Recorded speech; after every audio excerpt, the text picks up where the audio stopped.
चल तर good afternoon ॲग्रिकॉस.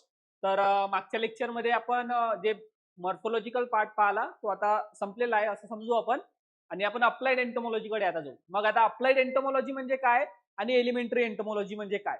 मग ज्यावेळी आपण एंटोमॉलॉजी शिकायला सुरुवात केली होती त्याच वेळेस आपण काय म्हटलं होतं की एंटोमॉलॉजीचा स्टडी आपण दोन वेगवेगळ्या फेजेसमध्ये करतो. एक असतो तो म्हणजे एंटोमॉलॉजी बद्दल पूर्ण बेसिक नॉलेज.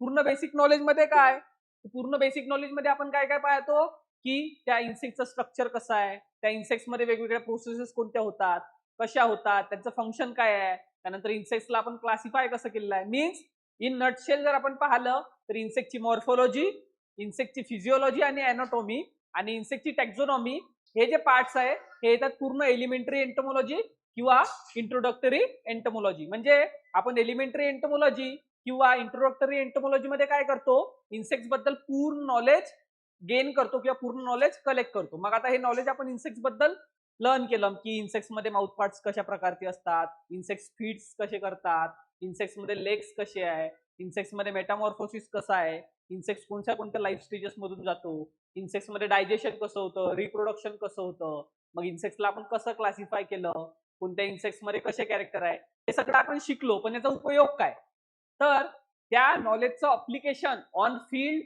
किंवा ह्युमन लाईफ मध्ये आपल्या ह्युमनच्या बेनिफिटसाठी करणं, दॅट इज अप्लाइड एंटोमॉलॉजी. अप्लाइड एंटोमॉलॉजी मध्ये आपण काय करत आहे, जे नॉलेज आपण एलिमेंटरी एंटोमॉलॉजी किंवा इंट्रोडक्टरी एंटोमॉलॉजी मध्ये शिकलो ते काय करणार आहोत, अप्लाय करणार आहोत. मग आता इन्सेक्ट्स बद्दलचं नॉलेज आपण कसं काय अप्लाय करू शकतो, तर इन्सेक्ट्स कसे कसे असू शकतात, इकॉनॉमिक इम्पॉर्टन्सच्या बेसवर.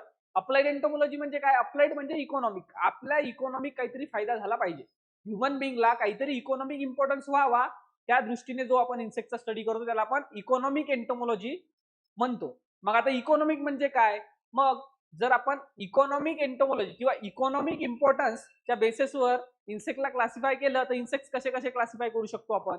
एक राहील इन्सेक्ट्स ऑफ नो यूज, म्हणजे काही इन्सेक्ट्स असे राहील जे आपल्यासाठी इकॉनॉमिकली काहीच यूजचे नाही राहील, झिरो यूज राहणार त्यांचा, म्हणून आपण त्यांना काय करू, इन्सेक्ट्स ऑफ नो यूज. मग त्यानंतर इन्सेक्ट्स येणार दुसऱ्या नंबरवर, ते आपल्याला कसे राहील, बेनिफिशियल राहील. कसे राहील, बेनिफिशियल राहील. मग इन्सेक्ट्स आपल्याला बेनिफिशियल कसे राहू शकतात, तर आपल्याला माहित आहे इन्सेक्ट्स पासून आपल्याला काय काय भेटतं, जे मधुमक्खी आहे हनीबी, हनीबी पासून आपल्याला काय भेटतं, हनीबी भेटतं, हनी वॅक्स भेटतं. त्यामुळे आपल्यासाठी तो काय बेनिफिशियल इन्सेक्ट्स आहे, कारण त्यापासून आपल्याला काय होतं, इकॉनॉमिक बेनिफिट होतो. तसाच एक इन्सेक्ट आहे सिल्कवॉर्म, सिल्कवॉर्म पासून आपल्याला काय भेटतं, सिल्क भेटतं. लॅग इन्सेक्ट पासून आपल्याला लॅग भेटतं. त्यानंतर खूप सारे असे इन्सेक्ट्स आहेत ते काय करतात, आपल्या शेतामध्ये ज्या किडी येतात ज्याला आपण पेस्ट म्हणतो त्यांना किल करतात, त्याला आपण प्रिडेटर किंवा पॅरासिटॉइड्स म्हणतो, हे पण कसे येतात, बेनिफिशियल मध्ये येतात. मग त्यानंतर तिसरा आणि सगळ्यात महत्वाचा टाईप जो म्हणजे आपल्या ऍग्रिकल्चरच्या दृष्टीने सगळ्यात महत्वाचा जो टाईप आहे तो आहे हार्मफुल, आणि हार्मफुल इन्सेक्ट्सला आपण म्हणतो पेस्ट. हार्मफुल इन्सेक्ट्सला आपण काय म्हणतो, पेस्ट. मग आता पेस्ट म्हणजे काय आणि इन्सेक्ट म्हणजे काय, किंवा दोन्ही सारखंच आहे का, मग दोन्ही याच्यात काय डिफरन्स आहे, हा एक कन्सेप्ट आपण समजून घेऊ. तर आता असं अज्युम करा की तुमची एक फील्ड आहे, तुमच्या फील्डमध्ये काही इन्सेक्ट्स आले आणि त्यांनी तुमच्या फील्ड मधल्या क्रॉपला डॅमेज केला. मग तुम्ही त्याला काय म्हणणार, पेस्ट म्हणणार, त्याला पेस्ट म्हणणार. मीन्स तुमच्या फील्डवर एक इन्सेक्ट आला, त्यांनी काय केलं, तुमच्या फील्डमध्ये इकॉनॉमिक लॉस कॉज केला, तुम्ही त्याला पेस्ट म्हटलं. पण आता तुमच्या पेस्ट फील्डमध्ये एक समजा गाय घुसली किंवा एखादी काऊ किंवा जे गाई बकरी असतात त्या घुसल्या आणि त्यांनी तुमच्या फील्डवर फीड केलं, त्यांनी तुमच्या फील्डवर काय केलं, फीड केलं, म्हणजे तुमचं काय झालं, इकॉनॉमिक लॉस झालं. मग तुम्ही त्यांना पण पेस्ट म्हणणार का, तुम्ही त्यांना पण पेस्ट म्हणणार का, कारण इकॉनॉमिक लॉस तर तुमचा झालाय. तर पेस्टची डेफिनेशन काय म्हणते हे आपण शिकल्यावर डिसाईड करू शकू की आपण त्याला पेस्ट म्हणू की नाही म्हणू. तर आता आपण पाहू पेस्ट म्हणजे नेमकं काय. तर पेस्ट हा शब्द फ्रेंच वर्ड पेस्ट किंवा Latin word pestis, French word peste किंवा लॅटिन वर्ड पेस्टिस इथून आलेला आहे. मग त्याचा अर्थ काय होतो, तर त्याचा अर्थ होतो प्लेग और कंटॅजिनस डिसीज. प्लेग और कंटॅजिनस डिसीज. कंटॅजिनस म्हणजे कसा, नॉक्शियस किंवा नॉक्शियस किंवा which causes loss, which cause huge loss, which cause huge loss, त्याला आपण कसा म्हणतो, प्लेग किंवा कंटॅजिनस डिसीज. म्हणजे या शब्दाचा अर्थ काय आहे की हा काय करत आहे, लॉस कॉज करत आहे, तो कसा आहे, ह्यूज आहे. ठीक आहे, मग आता जेव्हा आपण पेस्टची डेफिनेशन करतो तेव्हा पेस्टची डेफिनेशन आपण कशी करतो लक्ष द्या. Paste is any living organism. आपण काय म्हणतो, paste is any living organism. सगळ्यात पहिला पॉईंट काय आहे आपला, लिव्हिंग ऑर्गॅनिझम आहे. कसा आहे, living organism. Paste is any living organism which can cause economic loss. Which can cause economic loss म्हणजे आपला दुसरा फॅक्टर काय आहे, economic loss when present in sufficient number. when present in sufficient number म्हणजे आपला तिसरा पॉइंट काय आहे, सफिशियंट नंबर मध्ये असला पाहिजे. सफिशियंट नंबर म्हणजे पेस्टची डेफिनेशन काय, paste is any living organism. Paste is any living organism which can cause economic loss when present in sufficient number. म्हणजे पेस्ट काय आहे, कोणताही लिव्हिंग ऑर्गॅनिझम आहे, कोणताही, असं नाही की इन्सेक्टच असेल. हा एक पॉइंट लक्षात ठेवा. फक्त इन्सेक्ट म्हणजे पेस्ट नाही. पेस्ट म्हणजे कोणताही लिव्हिंग ऑर्गॅनिझम जो इकॉनॉमिक लॉस कॉज करणार, पण केव्हा, जेव्हा तो सफिशियंट नंबर मध्ये असणार. आता तुम्ही मला सांगा रे, तुमच्या 1 एकर शेतामध्ये फक्त एकच किडा आला, तो तुम्हाला इकॉनॉमिक लॉस करू शकणार का, नाही. पण जर तुमच्या 1 एकर क्षेत्रात खूप सारे किडे आले, करोडो इन्सेक्ट्स आले, तर काय करणार, लॉस कॉज करणार. म्हणजे काय, इकॉनॉमिक लॉस कॉज करण्यासाठी सफिशियंट नंबर काय आहे, इम्पॉर्टंट आहे. म्हणून आपण डेफिनेशन म्हणजे काय मध्ये काय म्हणतो की paste is any living organism which can cause economic loss, पण केव्हा, Wien present in sufficient number. Wien present in sufficient number. मग आता मगाशी आपण जी सिच्युएशन पाहिली होती त्यामध्ये काय म्हटलं होतं की तुमच्या शेतामध्ये गाय किंवा बकरी आली आणि त्यांनी काय केलं, तुम्हाला इकॉनॉमिक लॉस केला. काय झालं, इकॉनॉमिक लॉस. मग आता फॅक्टर चेक केला, गाय किंवा बकरी लिव्हिंग आहे, ओके, पहिला फॅक्टर मीट झाला. दुसरा, इकॉनॉमिक लॉस झाला. आणि इकॉनॉमिक लॉस झाला म्हणजे ऑब्विस आहे ते सफिशियंट नंबर मध्ये असतील. म्हणजे त्यांनी काय केलं, तीनही फॅक्टरला फुलफिल केलं. म्हणजे आपण त्या गाय किंवा बकरीला काय म्हणू शकतो, पेस्ट म्हणू शकतो. म्हणजे पेस्ट काय, कोणताही लिव्हिंग ऑर्गॅनिझम. मग पेस्ट फंगस असू शकतो, पेस्ट म्हणजे बॅक्टेरिया असू शकतो, पेस्ट म्हणजे इन्सेक्ट असू शकतो, एखादा ह्युमन बिंग सुद्धा पेस्ट असू शकतो. तुमच्या फील्डमध्ये आंब्याचं झाड आहे, तुमच्या फील्डमध्ये आंब्याचं झाड आहे आणि तिथे एखाद्या ह्युमन बिंग मीन्स कोणीतरी येऊन चोरी केली आंब्याची आणि त्यामुळे तुम्हाला इकॉनॉमिक लॉस झाला, तर तो चोरी करणारा चोर तुमच्यासाठी काय झाला, पेस्ट झाला. तुमच्यासाठी तो काय झाला, पेस्ट झाला. लक्षात ठेवायचं, ठीक आहे. पेस्ट आणि इन्सेक्ट मध्ये काय फरक, इन्सेक्ट नॉर्मल आहे, पण पेस्ट म्हणजे इकॉनॉमिक लॉस करते कोणताही लिव्हिंग ऑर्गॅनिझम. असं नाही की प्रत्येक इन्सेक्ट पेस्टच असणार आणि प्रत्येक पेस्ट इन्सेक्टच असणार. राहील लक्षात, इन्सेक्ट आणि पेस्ट मधला फरक आहे. मग पेस्ट मध्ये कोण कोण येतात, इन्सेक्ट्स येतात, नेमॅटोड्स येतात, माइट्स येतात, स्नेल्स येतात, स्लग्स येतात, वर्टिब्रेट्स येतात, कसे रॅट्स, बर्ड्स, ह्युमन बिंग सुद्धा येऊ शकतो. 3 क्रायटेरिया फुलफिल केले पाहिजे, लिव्हिंग असला पाहिजे, इकॉनॉमिक लॉस केला पाहिजे आणि सफिशियंट नंबर मध्ये असला पाहिजे. मग आता खूप जोरात पाऊस झाला, खूप जोरात पाऊस झाला आणि त्यामुळे काय झालं, पुराची परिस्थिती निर्माण झाली आणि तुमच्या शेतामधलं जे क्रॉप आहे ते काय झालं, पाण्याच्या खाली गेलं. पाण्याच्या खाली गेल्यामुळे काय होईल, इकॉनॉमिक लॉस होईल तुम्हाला. पण तुम्ही त्याला पेस्ट म्हणणार का, पावसाला पेस्ट तुम्ही म्हणणार का, तर पावसाला आपण पेस्ट म्हणू शकत नाही, कारण तो कसा आहे, अबायोटिक फॅक्टर आहे, मीन्स नॉन लिव्हिंग आहे. म्हणून आपण जनरली टेम्परेचर, रेनफॉल याला पेस्टच्या कॅटेगरीमध्ये ठेवत नाही. पेस्टच्या कॅटेगरीमध्ये यासाठी कोणते कोणते क्रायटेरिया आहे, लिव्हिंग असला पाहिजे, सफिशियंट नंबर मध्ये असल्यावर काय केलं पाहिजे, इकॉनॉमिक लॉस कॉज केला पाहिजे, त्यालाच आपण काय म्हणू, पेस्ट. मग आता इथे पेस्टची डेफिनेशन दिली आहे, काय म्हणते बघा, pest is any animal, pathogen, insect which can cause damage to man or his interest, or pest is any animal which is noxious, destructive or troublesome to man and his interest. means माणसाच्या means human काइंडच्या economic इंटरेस्टला जो damage cause करेल तो प्रत्येक कोण कशात येईल, paste मध्ये येईल, पेस्ट मध्ये येईल. मग आता पेस्टच्या कॅटेगरीज, आता हा जेव्हा आपण वेगवेगळ्या एक्झाम्स देतो, कॉम्पिटेटिव्ह एक्झाम जसं MCR, AFO, ICR, त्यामध्ये जनरली तुम्हाला कॅटेगरीज ऑफ पेस्ट विचारलं जातं की सीझनल पेस्ट कोणता आहे, मेजर पेस्ट कोणता आहे, की पेस्ट कोणता आहे. तर मग आपण या पेस्टला, पेस्ट म्हणजे कोण होतं रे, any living organism which can cause economic damage when present in sufficient number. Sufficient number फार महत्वाचा आहे, सफिशियंट नंबर मध्ये असला पाहिजे, तेव्हाच काय होईल, इकॉनॉमिक डॅमेज कॉज करणार. मग असे इन्सेक्ट्स जे काय करतात, इकॉनॉमिक डॅमेज कॉज करतात, त्याला आपण म्हणतो इन्सेक्ट पेस्ट. असे इन्सेक्ट जे इकॉनॉमिक डॅमेज कॉज करतात त्याला काय म्हणतो आपण, इन्सेक्ट पेस्ट. त्याला काय म्हणू आपण, इन्सेक्ट पेस्ट. आणि इन्सेक्ट पेस्टला जर आपण पाहिलं तर वेगवेगळ्या कॅटेगरीज मध्ये डिवाइड केलाय, वेगवेगळ्या कॅटेगरीज मध्ये डिवाइड केलाय. मग सगळ्यात पहिला based on occurrence. Based on occurrence means तो कधी येतो. आपल्या पर्टिक्युलर क्रॉप जर फील्डमध्ये असेल तर तो पेस्ट आपल्या फील्डमध्ये कधी अटॅक करतो त्याच्या बेसवर काय केलंय आपण, इन्सेक्टचं कॅटेगरायझेशन केलंय. That is based on nature of occurrence. Based on nature of occurrence. तर सगळ्यात पहिला आहे रेग्युलर पेस्ट. रेग्युलर पेस्ट नावातच आहे. रेग्युलर म्हणजे काय, नेहमी येणारा. रेग्युलर मीन्स नेहमी. Meet cause regular and frequent losses. जसं rice stem borer, white back plant hopper, red cotton bug. Means तुमच्या शेतात तुम्ही जर धान किंवा कॉटन लावला तर येलो स्टेम बोरर येणार म्हणजे येणारच. कॉटन लावला तर रेड कॉटन बग येणार म्हणजे येणारच. मीन्स हे कसे आहे, रेग्युलर आहे. रेग्युलरली येणारे paste means regular paste and they have close association with your crop. आता क्लोज असोसिएशन म्हणजे काय, तर याचं नाव पहा कसं आहे, राईट स्टेम बोरर. कोणता, फक्त राईसवरच येतो हा. फक्त राईसवरच येतो. मोनोफॅगस आहे. कसा आहे, मोनोफॅगस. मोनोफॅगस म्हणजे याचं काय आहे, त्या क्रॉप पर्टिक्युलर क्रॉप सोबत क्लोज असोसिएशन आहे. म्हणून regular pest generally have close association with host plant.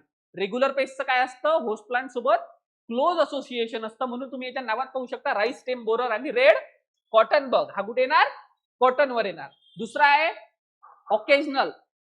Occasional. Occasional म्हणजे काय, कधी कधी येणार. असं नाही की जर तुमच्या फील्डमध्ये एखादा पर्टिक्युलर क्रॉप आहे तर तो पेस्ट येणारच. ठीक आहे.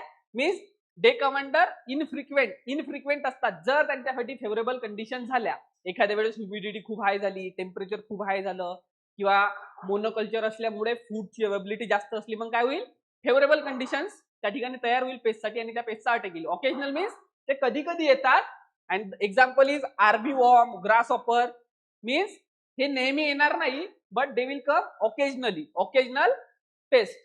त्यानंतर तिसरा टाइप आहे seasonal pest. Seasonal pest means एका पर्टिक्युलर सीझन मध्ये येईल. एका पर्टिक्युलर सीझन मध्ये येईल.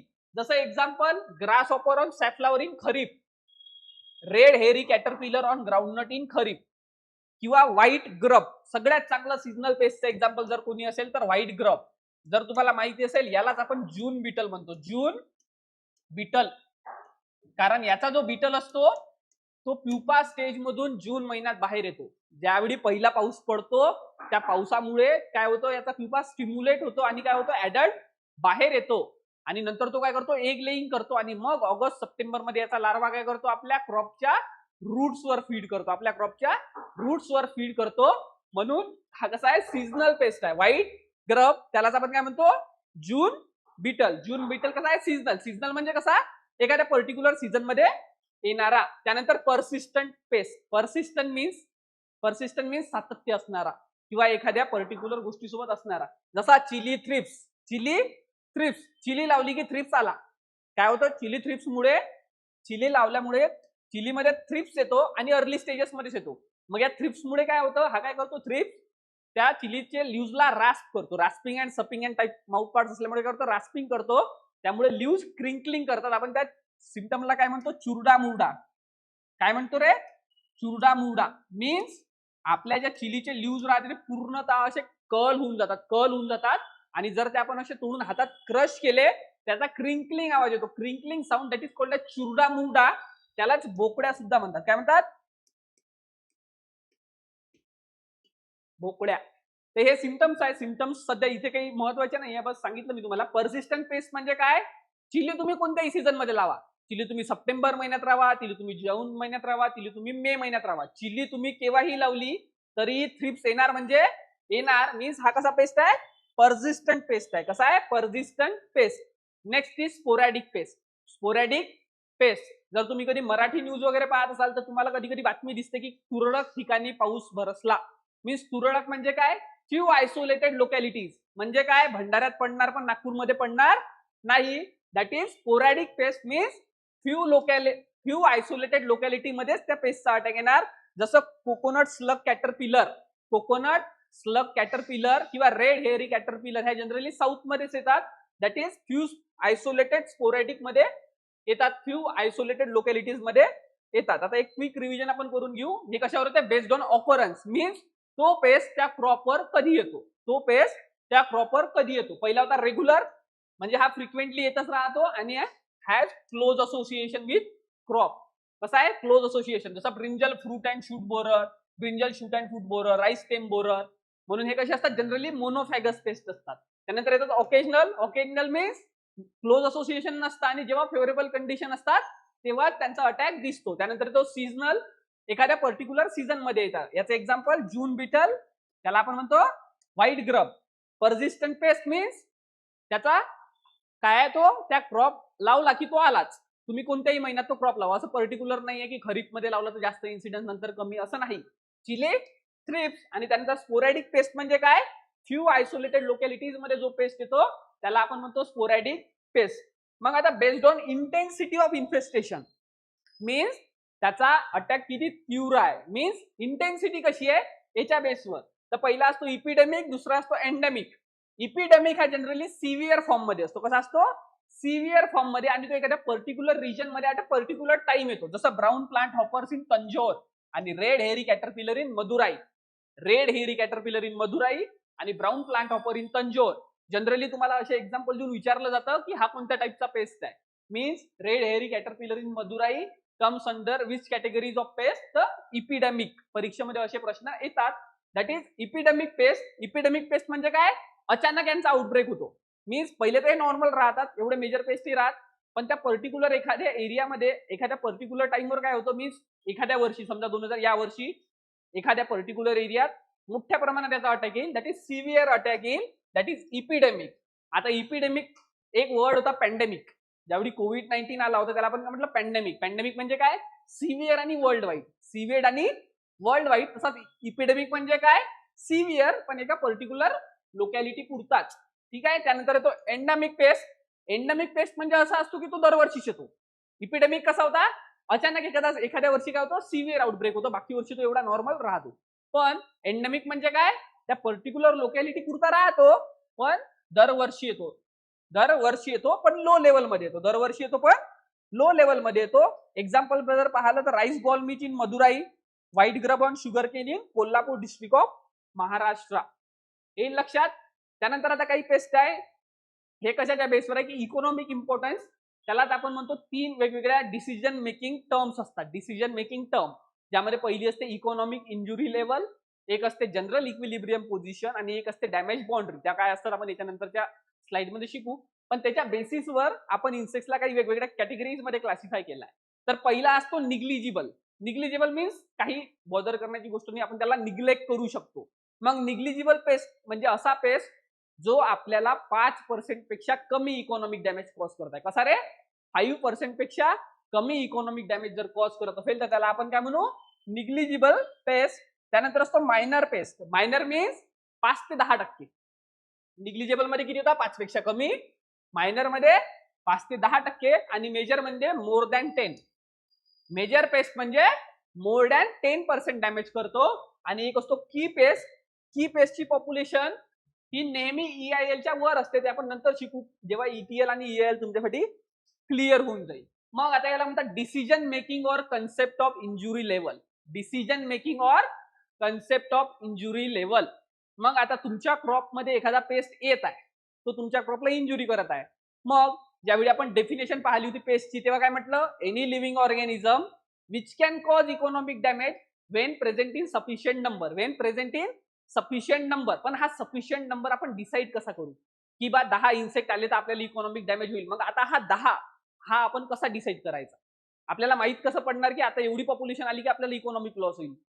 तर मग ते डिसाईड करण्यासाठी काही टर्म्स आहे किंवा काही लॉजिक्स किंवा काही सायन्स डेव्हलप केलेला आहे, ज्याचा आपण वेगवेगळ्या फॉर्म्युलाचा किंवा वेगवेगळ्या टूल्सचा यूज करून ETL EIL कॅल्क्युलेट करतो आणि नंतर डिसाईड करतो की हा जर तुमच्या कॉटनच्या फील्डमध्ये कंटिन्युअस 3 दिवस तुम्हाला फिरोमाइन ट्रॅप मध्ये 8 ते 10 मॉथ सापडले, म्हणजे काय झालं, तुमच्या पेस्टनी ETL रीच केली आहे. म्हणजे तुम्हाला काय करावं लागेल, आता लगेच इन्सेक्टिसाइडचा स्प्रे करावा लागेल, नाहीतर काय होईल, तुम्हाला इकॉनॉमिक डॅमेज होईल. मग हे कसं डिसाईड करतो आपण, त्याच्यासाठी हे काही डिसिजन मेकिंग टर्म्स आहे, त्याला म्हणतो आपण concept of injury level. Concept of injury level. आणि एक्झामिनरचा म्हणजे ज्या आपल्या कॉम्पिटिटिव्ह एक्झाम्स आहे त्यामध्ये एक्झामिनरसाठी हे जे कन्सेप्ट आहे फार फेवरेट क्वेश्चन असतो, नेहमी विचारला जातो. सो सगळ्यात पहिला आहे EIL. Economic injury level. त्याच्या नावात काय इकॉनॉमिक इंजुरी लेवल मीन्स अशी लेवल इंजुरीची, मीन्स इंजुरीची अशी लेवल जिथे इकॉनॉमिक लॉस होईल. इकॉनॉमिक इंजुरी लेवल म्हणजे काय, इंजुरीची अशी लेवल जिथे तुम्हाला इकॉनॉमिक लॉस व्हायला सुरुवात होईल. मग आपण त्याला कसं कसं कसं डिफाईन करतो की the lowest pest population density, lowest pest population density which will cause economic damage. म्हणजे लोएस्ट पेस्ट पॉप्युलेशन डेन्सिटी, ज्या पॉप्युलेशन डेन्सिटीवर काय होईल आपल्याला इकॉनॉमिक डॅमेज होईल, त्याला आपण काय म्हणू economic injury level. The lowest pest population density that will cause economic damage is called as economic injury level. आणि इकॉनॉमिक इंजुरी लेवललाच कधी कधी damage threshold level, damage threshold level, damage threshold level असं सुद्धा म्हणतात. Economic injury level is also called as damage threshold level, damage threshold level. यालाच आपण काय म्हणतो economic injury level. Economic injury level म्हणजे कशी, lowest pest population density which will cause economic loss, means सगळ्यात कमी paste population density ज्या ठिकाणी काय होईल इकॉनॉमिक लॉस होईल. आणि या लेवलवर जनरली कॉस्ट ऑफ मीन्स आपला जो क्रॉप प्रोटेक्शन मीन्स आपण जो स्प्रे वगैरे करणार आहोत याची cost is equal to loss. Means economic injury लेवलवर काय असते, cost of crop protection is equal to loss, म्हणजे जो लॉस होणार आहे त्याच्या बरोबर असते. पण या लेवलच्या वर जर आपण पेस्ट पॉप्युलेशन जाऊ दिली तर काय होईल आपल्याला लॉस होईल. काय होईल आपल्याला लॉस व्हायला सुरुवात होईल. ठीक आहे. सो इथं काय आहे, where the loss cause by the pest equals the cost of control measure, means आपण जो स्प्रे करणार आहोत त्याची cost is equal to economic loss असते. मीन्स इथे बॅलन्स होतं इकॉनॉमिक लॉस आणि कॉस्ट. पण या लेवलच्या वर जर आपण पेस्ट पॉप्युलेशन जाऊ दिली तर आपल्याला काय होतं इकॉनॉमिक लॉस व्हायला सुरुवात होते. स्प्रे केला तरीही कंटिन्युअस स्प्रे करत आपल्याला राहावं लागतो. त्यामुळे आपल्याला काय होतं इकॉनॉमिक लॉस. म्हणजे इकॉनॉमिक इंजुरी लेवल म्हणजे काय, अशी लेवल आहे ज्या ठिकाणी काय होते लॉस व्हायला, इकॉनॉमिक लॉस व्हायला सुरुवात होते. या लेवल पर्यंत काय असतं बॅलन्स असतं एक, म्हणजे control measure is equal to loss. म्हणजे आपल्याला काय करायचं आहे, इन्सेक्टला EIL पर्यंत पोहोचू द्यायचं नाही. इन्सेक्टच्या पॉप्युलेशनला काय करायचं आहे आपल्याला EIL पर्यंत पोहोचू द्यायचं नाही. कारण EIL वर काय होतं आपल्याला, EIL पासून काय होतं आपल्याला लॉस व्हायला सुरुवात होते. आता समजा ही EIL ची लेवल आहे, तुमचा पेस्ट इथे आहे, पॉप्युलेशन तुमच्या पेस्टची, या पेस्टची पॉप्युलेशन हळूहळू वाढत आहे. एक दिवस हा पेस्ट जर या लेवलवर पोहोचला, तर या लेवलवर पोहोचला तर काय होईल, तुमच्या क्रॉप प्रोटेक्शनची कॉस्ट लॉसच्या बरोबर होईल.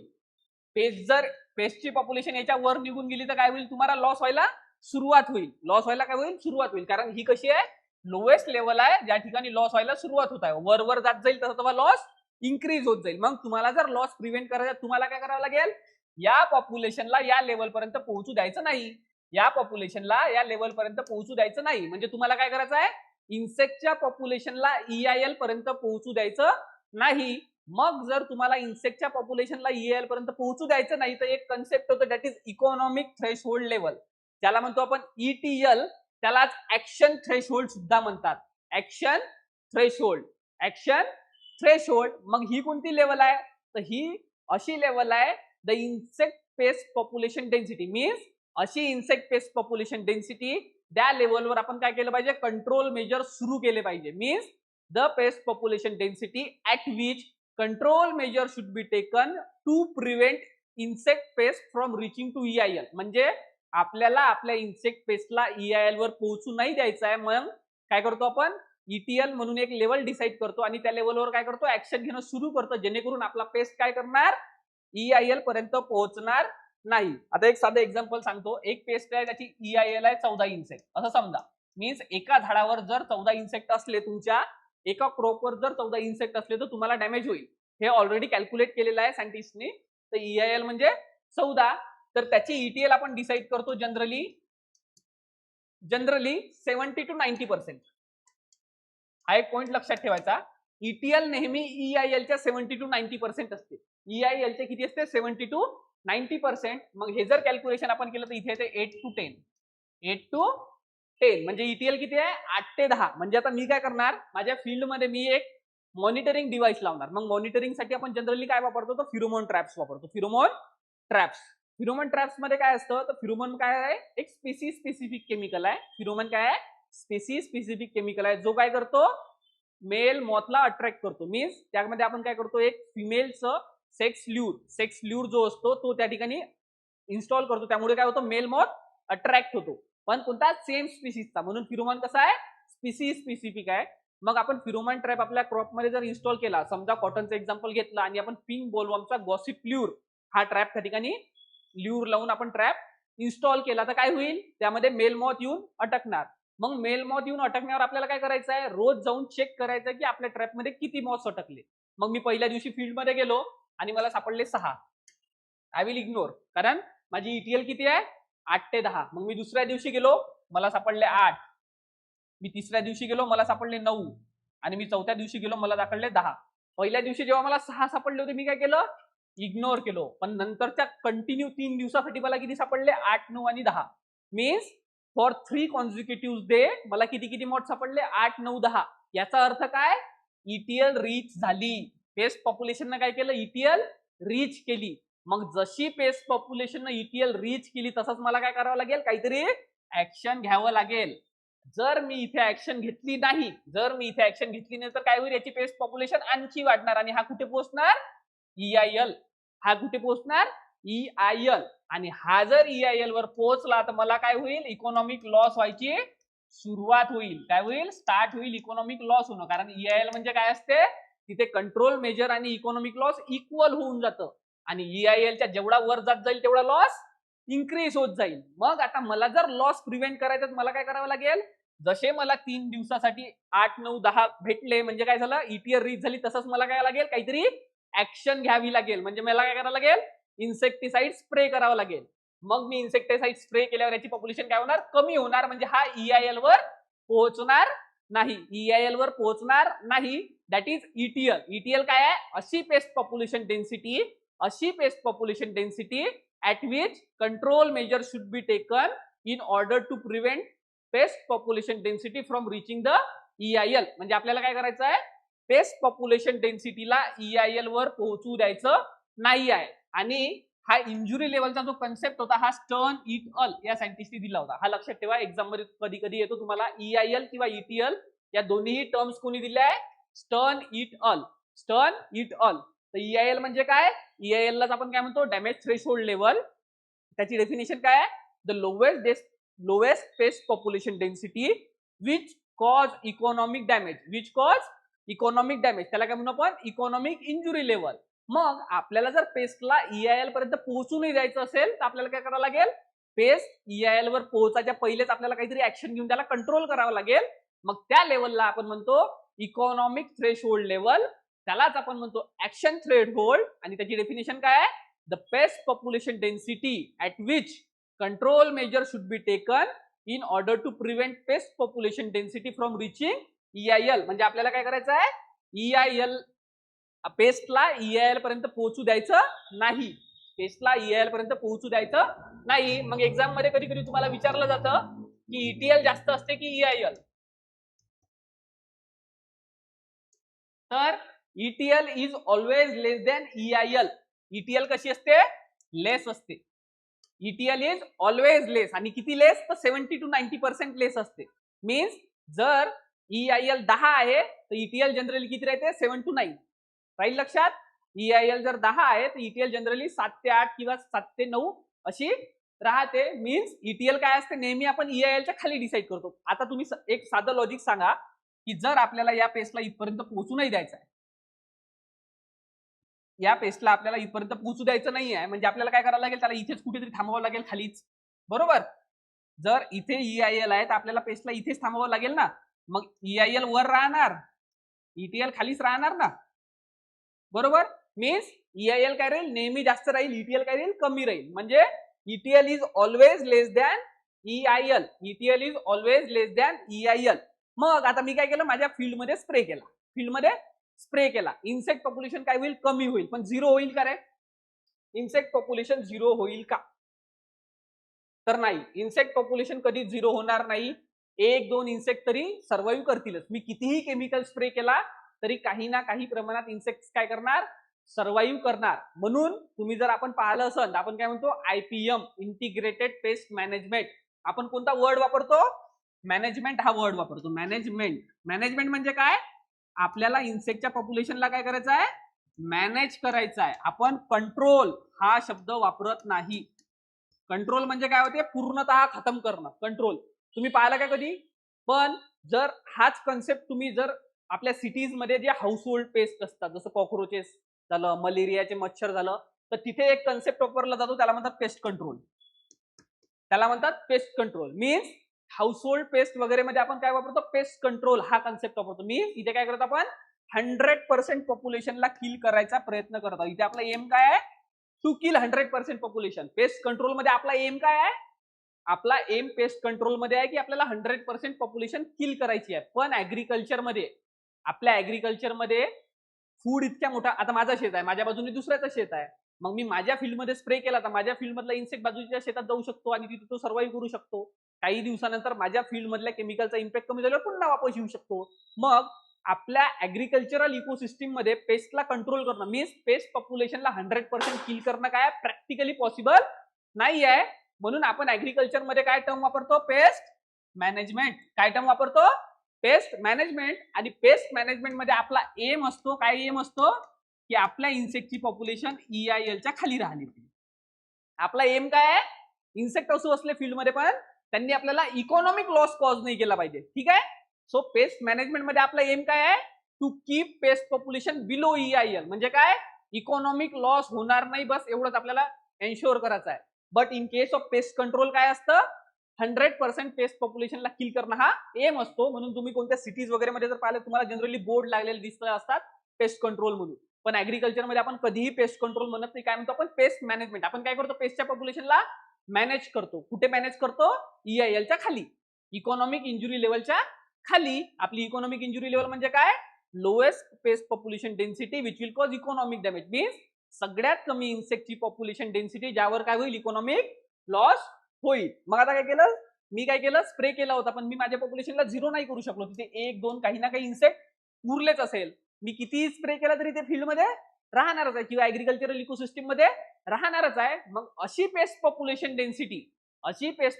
डेन्सिटी जी over a long period of time जसच्या तशीच राहील until and unless permanent environmental change होत नाही. म्हणजे विदर्भात बर्फ पडायला लागला. विदर्भात परमनंट एन्व्हायरमेंटल चेंज म्हणजे काय? विदर्भात बर्फ पडणे. विदर्भात जर बर्फ पडायला लागला काय होईल? सगळ्याच इन्सेक्ट पेस्टसाठी जे एन्व्हायरमेंट आहे ते काय होईल? अनफेवरेबल होईल. इन्सेक्ट किल होऊ शकतात. म्हणजे जोपर्यंत परमनंट एन्व्हायरमेंटल चेंज होत नाही, अंटिल अँड अनलेस काय होईल? परमनंट एन्व्हायरमेंटल चेंज होणार नाही, तोपर्यंत काय होईल? या इन्सेक्टची पॉप्युलेशन एका ऍव्हरेज मध्ये फ्लक्च्युएट होईल. फ्लक्च्युएट म्हणजे कसं? की समजा मी आता माझ्या फील्ड मध्ये गेलो होतो, तेव्हा मला 6 इन्सेक्ट सापडले होते पहिल्या दिवशी. ठीक आहे. मग 2-3 दिवसानंतर गेलो तर 8, 9 आणि 10 सापडले. 8, 9, 10 जागेवर गेल्यावर मी काय म्हटलं? माझी ETL रीच झाली. ETL रीच झाल्यावर मी काय केलं? स्प्रे केला. स्प्रे केल्यावर माझी पेस्ट पॉप्युलेशन समजा 2 वर आली. ठीक आहे. पूर्ण तर मी किल करू नाही शकलो, कारण काय? आपलं पेस्ट मॅनेजमेंट आहे. 2 झाली इन्सेक्ट पेस्ट पॉप्युलेशन. पुन्हा 3-4 दिवसानंतर हा 3 होईल, काही दिवसानंतर हा 4 होईल. मग काय होईल? खूप जोरात पाऊस येईल किंवा स्ट्रेस येईल, वॉटरचा स्ट्रेस येईल. त्यामुळे काय झालं? अबायोटिक फॅक्टर मध्ये पुन्हा हा 3 वर येईल. पण काय आहे? याची जे पॉप्युलेशन आहे 3च्या आसपासच घुमत आहे. 3च्या कुठेतरी आसपास घुमतच आहे. म्हणजे 3 काय त्याचा ऍव्हरेज आहे. Means the average density of pest population over a long period of time which tend to fluctuate due to biotic and abiotic factor. हे काय होत आहे? फ्लक्च्युएट होत आहे. मी स्प्रेइंग केली, खाली आली. टेम्परेचर किंवा रेनफॉल अनफेवरेबल झाला, पुन्हा पॉप्युलेशन खाली आली. पुन्हा फेवरेबल झालं, पुन्हा वर गेली. मीन्स त्या एका पर्टिक्युलर लेवलच्या आसपास ते काय करत आहे? फ्लक्च्युएट करत आहे. पॉप्युलेशन काय करत आहे? फ्लक्च्युएट करत आहे. That is called as general equilibrium position. General equilibrium position. General equilibrium पोझिशनची तुमच्यासाठी काय महत्वाची आहे रे? डेफिनेशन. डेफिनेशन काय म्हणते? The average density of pest population. Average density of pest population which will remain over a long period of time. ती काय राहील? तशीच राहील over a long period of time and which will tend to fluctuate होईल. कशामुळे fluctuate होईल? Various biotic आणि abiotic फॅक्टरमुळे. Means त्या एका ऍव्हरेजच्या अराउंड काय होईल? ते पॉप्युलेशन फ्लक्च्युएट होईल. कशामुळे? बायोटिक आणि अबायोटिक फॅक्टरमुळे. पण ती काय राहील? त्या ऍव्हरेजच्या आसपासच राहील. केव्हापर्यंत? Until and unless there is no permanent change in environment. Permanent environmental change त्या पॉप्युलेशनला आपण म्हणू जनरल इक्विलिब्रियम पोझिशन. म्हणजे त्याची तेवढी पॉप्युलेशन तर राहणारच आहे तुमच्या फील्डमध्ये. तुम्ही स्प्रे करा किंवा नका करू, तो त्या पॉप्युलेशनच्या अराउंड फ्लक्च्युएट करत राहणारच आहे. That is general equilibrium position. नंतरचा कन्सेप्ट आहे डॅमेज बाउंड्री. Damage boundary. आता मी फील्डमध्ये गेलो, पहिल्या दिवशी मी फील्डमध्ये गेलो, मी एक झाड सिलेक्ट केलेलं आहे की मी एंट्री केल्या रस्त्याच्या बाजूने पहिलं जे झाड आहे ते माझं सिलेक्टेड झाड आहे, मी त्यावर ऑब्झर्वेशन घेतो. मी गेलो, पहिल्या दिवशी मी त्या झाडाला ऑब्झर्व केलं, एकदम हेल्दी होतं झाड. मग 2-3 दिवसानंतर मी पुन्हा गेलो, तर त्या झाडाचं एक पान मला खाल्लेलं दिसलं. एक पान मला खाल्लेलं दिसलं. पहिल्या दिवशी गेलो तेव्हा काय होतं, पूर्ण प्लांट हेल्दी होतो. 2-3 दिवसानंतर गेल्यावर काय झालं, एक पान मला खाल्लेलं दिसलं. मीन्स मला काय झालं, पहिला डॅमेज सिम्पटम दिसला. एक पान खाल्लेलं दिसलं म्हणजे पहिला डॅमेज सिम्पटम दिसला. And that is damage boundary. म्हणजे the lowest level of damage which can be measured. Lowest level of damage which can be measured, त्याला म्हणतो आपण damage boundary. The lowest level of damage which can be measured is called as damage boundary. या चारही definition तुम्हाला माहिती असणं फार महत्वाचं आहे, वेगवेगळ्या एक्झाम्स मध्ये येतात. मग जनरल इक्विलिब्रियम पोझिशन म्हणजे काय, the average density of pest population over a long period of time which the pest population tends to fluctuate. कशामुळे, due to biotic and abiotic factor. आणि अंटिल अँड अनलेस केव्हापर्यंत, जोपर्यंत permanent environmental change होणार नाही. मग येईल economic threshold level. Economic threshold level म्हणजे अशी पेस्ट पॉप्युलेशन डेन्सिटी, ज्या पेस्ट पॉप्युलेशन डेन्सिटीवर आपल्याला काय करावं लागेल, कंट्रोल मेजर घ्यावे लागेल. कशासाठी, आपल्या पेस्ट पॉप्युलेशनला EIL वर पोहोचण्यापासून थांबवण्यासाठी. Means the pest population density at which control measure should be applied to prevent pest population density from reaching to EIL.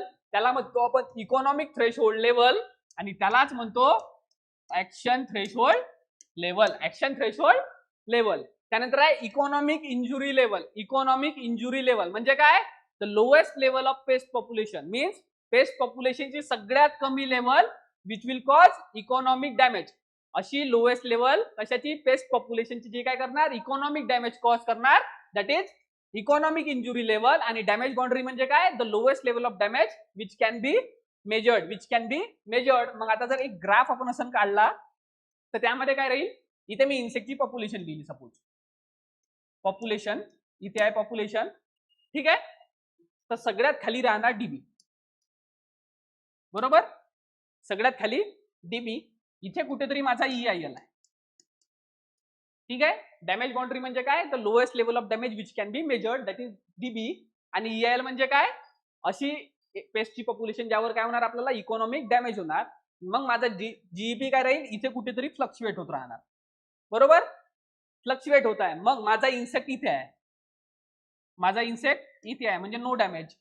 माझा इन्सेक्ट इथे पोहोचला, इथे माझी ETL आहे समजा. माझा इन्सेक्ट जर इथे पोहोचला तर मी काय करणार, ऍक्शन घेणार, कारण ETL माझे काय आहे, ऍक्शन थ्रेशोल्ड लेवल. त्यांनी काय केलं, ETL ला क्रॉस केलं. मग मी काय करणार, ऍक्शन घेणार. म्हणजे इन्सेक्टची पॉप्युलेशन पुन्हा कमी होणार. काय होणार, कमी होणार. पण समजा मी इथे ऍक्शन घेतली नाही, ऍक्शन घेतली नाही, मग इन्सेक्ट काय जाईल, पॉप्युलेशन इथे जाईल. आणि जर इन्सेक्टची पॉप्युलेशन इथे गेली तर मला काय होईल, इकॉनॉमिक लॉस होणार. हा कन्सेप्ट आहे इकॉनॉमिक इंजुरीचा. म्हणजे आपल्याला काय करायचं आहे, एखाद्या इन्सेक्टच्या पॉप्युलेशनला EIL वर पोहोचू द्यायचं नाही. एखाद्या इन्सेक्ट पॉप्युलेशनला EIL वर पोहोचू द्यायचं नाही. दॅट इज आपलं एम. ते आपलं एम आहे कशाचं, पेस्ट मॅनेजमेंटचं. आणि मग त्याला EIL वर जर पोहोचू नसेल द्यायचं तर काय करावं लागेल, जेव्हा तो पेस्ट ETL वर पोहोचेल तेव्हा काय करावं लागेल, कंट्रोल मेजर घ्यावे लागतील. मग आता या EIL, GEP आणि DB बेसवर काही कॅटेगरीज आहे पेस्टच्या, काही कॅटेगरीज आहे पेस्टच्या, काही कॅटेगरीज आहे. इथे आहे DB, बरोबर, इथे आहे EIL. तर पहिला आहे की पेस्ट. की पेस्ट, की पेस्ट. इथे काय असते, GEP वर असते. GEP is always above EIL. म्हणजे माझ्या पेस्टची ऍव्हरेज डेन्सिटी ऑफ पॉप्युलेशन, मी तिच्यावर स्प्रे करो किंवा नको करो, ते काय ऑलरेडी EILच्या वरच आहे.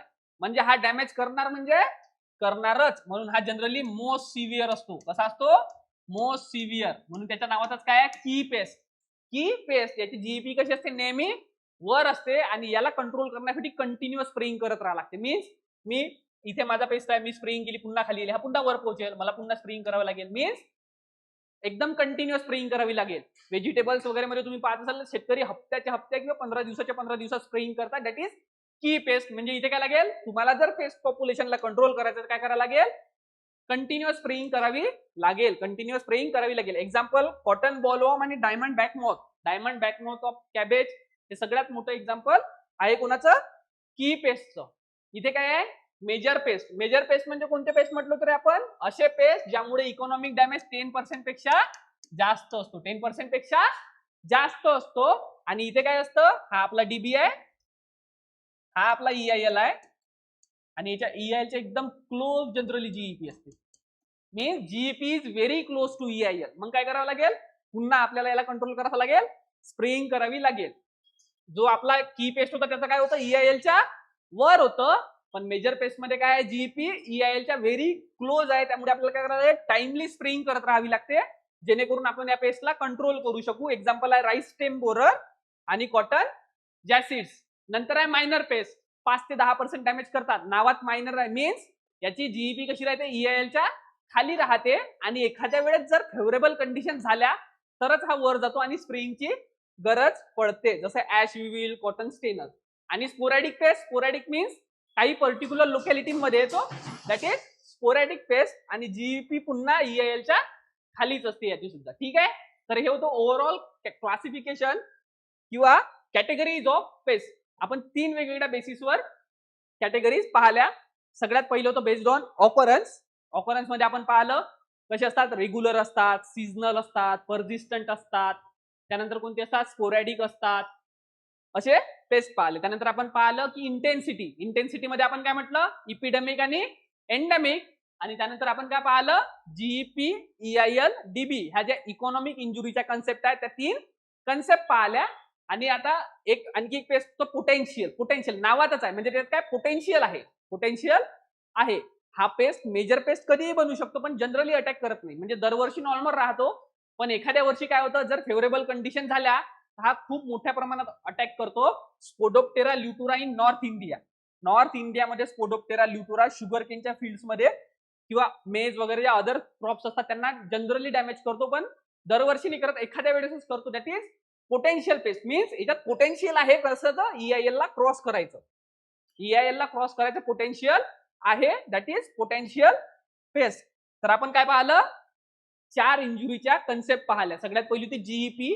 जीईपी म्हणजे काय, ऍव्हरेज पॉप्युलेशन आहे, कशी, जी तुम्ही किती स्प्रे करा नका करू, मीन्स तेवढी पॉप्युलेशन तुमच्या फील्डमध्ये राहणार, म्हणजे राहणारच केव्हापर्यंत, जोपर्यंत परमनंट एन्व्हायरमेंटल चेंज होणार नाही, दॅट इज जीईपी. मग जीईपी ची डेफिनेशन कशी आहे, the average density of population which will remain over a long period of time and which tends to fluctuate due to biotic and abiotic factor until and unless any permanent environmental change happens, that is GEP. त्यानंतर ते EIL लाच आपण काय म्हणतो, damage threshold level. आणि EIL ची definition काय आहे, the pest population density, the lowest pest population density which will cause economic damage is called as economic injury level. आणि त्यानंतर काय आहे, इकॉनॉमिक थ्रेशोल्ड. थ्रेशोल्ड म्हणजे ऍक्शन लेवल. मग आपण त्याला काय म्हटलं, the pest population density at which control measure should be taken to prevent pest from reaching EIL. म्हणजे आपल्याला पेस्टला EIL वर जाऊन द्यायचं, तर मग काय करतो आपण, ETL वर पेस्ट पोहोचल्यावर कंट्रोल मेजर अप्लाय करतो. आणि डॅमेज बाउंड्री म्हणजे the lowest level of damage which can be measured is called as damage boundary. आणि EIL या ज्या इकॉनॉमिक इंजुरीच्या कन्सेप्ट होत्या या कोणी दिल्या, स्टर्न इटल यांनी 1969 मध्ये. मग पेस्ट आउटब्रेक म्हणजे एखाद्या पेस्टचा उद्रेक का होतो, एखाद्या जो आता तुम्ही जर पाहिलं असेल, जे आपले म्हातारे लोक आहे किंवा पूर्वीचे जे लोक आहेत ते सांगतात की पहिले इतके इन्सेक्ट नव्हते, पहिले इतक्या पेस्टचा अटॅक नव्हता येत. हा जो अटॅक आहे हा या रिसेंट काळातच वाढलेला आहे. मीन्स पहिले इतक्या मोठ्या प्रमाणात पेस्टचा अटॅक होत नव्हता. मग आता हे पेस्टचा अचानक आउटब्रेक का व्हायला लागला, त्यासाठी काय कारण आहे ते आपण पाहू एकदम शॉर्ट मध्ये पटापट. कॉजेस ऑफ पेस्ट आउटब्रेक म्हणजे ह्युमन इंटरप्शन मुळे, ह्युमनने जे इंटरप्शन केलं अॅग्रो इकोसिस्टीम मध्ये, त्यामुळे काय झाले, पेस्टचा आउटब्रेक झाला. त्यासाठी काही कॉजेस आहे. पहिला आहे डिफॉरेस्टेशन.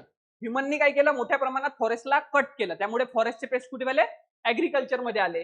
दुसरा आहे डिस्ट्रक्शन ऑफ नॅचरल एनिमी. ह्युमनने काय केलं, केमिकल स्प्रे केलं. केमिकल स्प्रेमुळे काय झालं, जे नॅचरल एनिमीज होते, जे पेस्टच्या पॉप्युलेशनला नॅचरली अंडरचेक ठेवत होते, ते डिस्ट्रॉय झाले. त्यामुळे काय झालं, पेस्टचा अटॅक वाढत गेला. That is intensive and extensive cultivation. यामुळे काय झालं, आपण जे नायट्रोजिनस फर्टिलायझेशन वापरतो किंवा इंटेन्सिव्ह किंवा मोठ्या प्रमाणात कॉटन ग्रो करतो, समजा मोनोक्रॉपिंग. त्यामुळे काय होतं, इन्सेक्टसाठी फूड आणि शेल्टर दोन्ही गोष्टी काय होतात, मोठ्या प्रमाणात अवेलेबल होतात. मग आता फूड आणि शेल्टर जर मोठ्या प्रमाणात अवेलेबल झाले, त्यांचे काय होईल, फूड आणि शेल्टरसाठीची कॉम्पिटिशन कमी होईल आणि इन्सेक्टचा सर्व्हायव्हल जास्त होईल. त्यामुळे काय होईल, इन्सेक्ट पेस्टचा आउटब्रेक होईल. त्यानंतर इंट्रोडक्शन ऑफ न्यू व्हेरायटीज. आपण हाय इल्डिंग व्हेरायटीज इंट्रोड्यूस केला, पण त्या हाय इल्डिंग व्हेरायटी सोबत काय आलं, सकलन्सी आली. सकलन्सी म्हणजे काय, न्यूट्रिशियस फूड आलं कोणासाठी, इन्सेक्टसाठी. त्यामुळे काय झालं, सकिंग पेस्ट मोठ्या प्रमाणात आपल्या क्रॉपमध्ये वाढले. त्यानंतर इम्प्रूव्ड ॲग्रोनॉमिक प्रॅक्टिसेस. इम्प्रूव्ड ॲग्रोनॉमिक प्रॅक्टिसेस मध्ये आपण काय केलं, मोठ्या प्रमाणात नायट्रोजिनस फर्टिलायझेशन समजा इन्सेक्ट्सला दिले. त्यामुळे काय होतं, प्लांटची लक्झरियस ग्रोथ होते. तुम्ही नायट्रोजिनस फर्टिलायझर जर जास्त टाकलं तर प्लांट कसं हिरवं हिरवं पडतं, मीन्स लक्झरियस ग्रोथ होते. लक्झरियस ग्रोथ म्हणजे इन्सेक्टसाठी काय दावत आहे, म्हणून काय होते, इन्सेक्टची पॉप्युलेशन जास्त वाढते. त्यानंतर introduction of new paste in new environment. आपण काय केलं, ट्रेड सुरू केला, इंटरनॅशनल ट्रेड. मीन्स आपण आपल्याकडले फ्रुट्स बाहेर पाठवतो, ते लोक त्यांच्याकडले फ्रुट्स आपल्याकडे पाठवतात. यामुळे काय होतं, ट्रेडमुळे काय होतं, जे बाहेरच्या देशातले पेस्ट आहे किंवा एक्झॉटिक पेस्ट आहे ते काय होतात, आपल्या कंट्रीमध्ये इंट्रोड्यूस होतात. मीन्स असे पेस्ट जे नॅचरली आपल्या एरियामधले नाही, पण ते बाहेरून आपल्याकडे येतात आणि काय करतात, मोठ्या प्रमाणात डॅमेज कॉज करतात. त्यानंतर आहे ऍक्सिडेंटल इंट्रोडक्शन. पुन्हा तोच पॉइंट, मीन्स बाहेरून आपण जे फ्रुट्स वगैरे इम्पोर्ट करतो त्याच्यासोबत कधी कधी काय होतं, या पेस्टचे एग्स किंवा कोणती तरी स्टेज आपल्या इकडे इंट्रोड्यूस होते आणि नंतर ते आपल्याकडे मोठ्या प्रमाणात डॅमेज क्रॉस करते. जसं एक्झाम्पल आहे diamond back moth, potato tuber moth. हे आपल्याकडले पेस्ट नाही आहे, हे बाहेरून आले आहे. त्यानंतर large scale storage of food grains. आपण फूड ग्रेन्सला काय करायला लागलोय, मोठ्या प्रमाणात स्टोअर करायला लागलोय. मग आपल्या गोडाऊन्स मध्ये काय आहे, प्रॉपर हे नाही आहे फॅसिलिटीज की आपण त्यांना प्रोटेक्ट करू शकू. त्यामुळे काय होतं, जे स्टोअर ग्रेन पेस्ट आहे जसं माऊस आहे, यांना काय करतं, मोठ्या प्रमाणात फूड अवेलेबल होतो आणि हे फूड जास्त प्रमाणात अवेलेबल असल्यामुळे काय होतं, आपल्याकडे इन्सेक्ट पेस्ट पॉप्युलेशन वाढत जाते. सगळ्यात महत्वाचा आणि लास्ट पॉइंट आहे रिसर्जन्स. आता रिसर्जन्स म्हणजे काय, आता एखादा इन्सेक्टची पॉप्युलेशन आहे तुमच्या फील्डमध्ये, एखादी इन्सेक्टची पॉप्युलेशन आहे फील्डमध्ये, तुम्ही काय करत आहे, कंटिन्युअसली त्या इन्सेक्टिसाइड स्प्रे करत आहे. समजा एक इन्सेक्टिसाइड आहे, त्याचं नाव आपण ए ठेवू.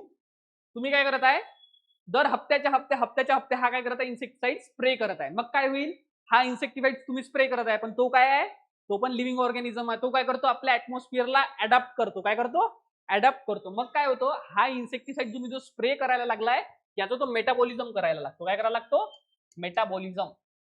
का बरं, त्याच्यावर काय येतं, सिलेक्शन प्रेशर येतं. काय येतं, सिलेक्शन प्रेशर. मीन्स त्यामधले जे काही जीन्स राहतात ते काय करतात, स्वतःला मॉडिफाय करतात आणि असे केमिकल्स रिलीज करतात जेणेकरून तो काय करतो, या केमिकलला डिग्रेड करायला लागतो. म्हणजे पहिल्या दिवशी तुम्ही 10 ml मारलं तर किरे मरतात, पण जर 10 स्प्रे नंतर पुन्हा 10 ml मारलं तर तो डोस काफी होत नाही. म्हणून पहा, पहिले आपण खूप कमी डोस मारला तरी पेस्ट पॉप्युलेशन कंट्रोल चांगला राहायचा, पण आज डोस जरी वाढला तरी पेस्ट पॉप्युलेशन कंट्रोल कमी राहतो. म्हणजे काय होतं, तिथे काय होतं, रिसर्जन्स डेव्हलप होता. मीन्स आज जर तुम्ही स्प्रे केला तर इन्सेक्ट पॉप्युलेशन पूर्ण खाली येऊन जाते, पण 15 दिवसानंतर पेस्ट पॉप्युलेशन पुन्हा जच्च्या तशी. मीन्स आज माझ्या फील्डमध्ये 100 पेस्ट आहे, मी स्प्रे केला 0 झाले, 15 दिवसानंतर पुन्हा 100 तयार. That is resurgence. आणि हा रिसर्जन्स कशामुळे होतो, सिलेक्शन प्रेशरमुळे होतो. काय होतं, कारण काय होतं, जर माझे हे 100 पेस्ट आहे तर या 100 पेस्ट मध्ये 50 समजा ससेप्टिबल असतात, 50 काय आहे, कसे रेजिस्टंट आहे, 50 ससेप्टिबल आहे, 50 रेजिस्टंट आहे. मग मी आता स्प्रे मारला, स्प्रे मारल्यावर काय होईल, 50 ससेप्टिबल मरून जाईल, उरणार कोण, 50 रेजिस्टंट. मग आता हे 50 रेजिस्टंट काय होईल, एकमेकासोबत मीटिंग करणार. 50 रेजिस्टंटनी एकमेकासोबत मीटिंग केली, मग जर आता 2 रेजिस्टंट स्ट्रेननी एकमेकासोबत मीटिंग केली तर येणारी प्रोजेनी काय राहील, ती पुन्हा जास्त रेजिस्टंट राहील, मोर रेजिस्टंट राहील. मीन्स आपण काय केलं, ससेप्टिबल पॉप्युलेशनला रिमूव्ह केलं, त्यामुळे काय होत आहे, रेजिस्टन्स इन्क्रीज होत आहे. त्यामुळे आपल्याला काय करावं लागतो, नेहमी नेहमी इन्सेक्टिसाइडचा डोस वाढवावा लागतो. जर आपण same dose of insecticide use केला तर काय होतं, आपल्याला रिझल्ट मिळत नाही. That is resurgence. त्यामुळे जर तुम्ही कॉटन मध्ये कधी ऍडवायझरी वाचल्या तर कॉटन मध्ये जनरली ऍडवाइज केलं जातं की नोव्हेंबर महिन्यापर्यंत तुम्ही सिंथेटिक पायरोथ्रॉइड्सचा वापर करू नका. सिंथेटिक पायरोथ्रॉइड्स मध्ये जनरली कोण येतं, लॅम्बडा सायहॅलोथ्रिन, सायपरमेथ्रिन. तर याचा वापर तुम्ही नोव्हेंबर पर्यंत करू नका. का बरं, कारण जर याचा वापर तुम्ही अर्ली स्टेजेस मध्ये केला तर व्हाईट फ्लायचा रिसर्जन्स होतो. आणि जर तुम्ही पाहिलं असेल मागच्या वर्षी तर मोठ्या प्रमाणात व्हाईट फ्लायचा रिसर्जन्सचा प्रॉब्लेम विदर्भामध्ये झाला. पराठ्या ज्या होत्या त्या काळ्या काळ्या पडून गेल्या. जसं आपण डॅमेज पाहतो त्यामध्ये काय असतं, ब्लॅक सुटी मूळचं डेव्हलपमेंट होतं. त्यामुळे काय होतं, तिथे ब्लॅक सुटी मूळ डेव्हलप होतं, त्याला कॅप्नोडियम फंगस म्हणतो. त्यामुळे मोठ्या प्रमाणात पराठ्या कशा झाल्या होत्या, काळ्या पडल्या होत्या. तर हा रिसर्जन्सचा मॅनेजमेंट आपण करू शकतो. तर हे काही ह्युमन मेड मीन्स आपण ह्युमननी बनवलेले कॉजेस आहे ज्यामुळे काय होतात पेस्टचा आउटब्रेक होत आहे. पहिले इतक्या मोठ्या प्रमाणात पेस्टचा आउटब्रेक नव्हता, पण आता काय झालं पेस्ट आउटब्रेक व्हायला लागलेलं आहे. तर आज आपण या लेक्चरमध्ये पेस्ट म्हणजे काय, त्याच्याशी वेगवेगळ्या रिलेटेड इंजुरीच्या टर्म्स, त्याच्या वेगवेगळ्या कॅटेगरीज आणि पेस्ट आउटब्रेकसाठी काय रिझन आहे हे शिकलो. पुढच्या लेक्चरमध्ये आपण इन्सेक्टचे माउथ पार्ट्स आणि त्याला कनेक्ट करू की तो नेचर ऑफ डॅमेज कसा असतो. थँक्यू.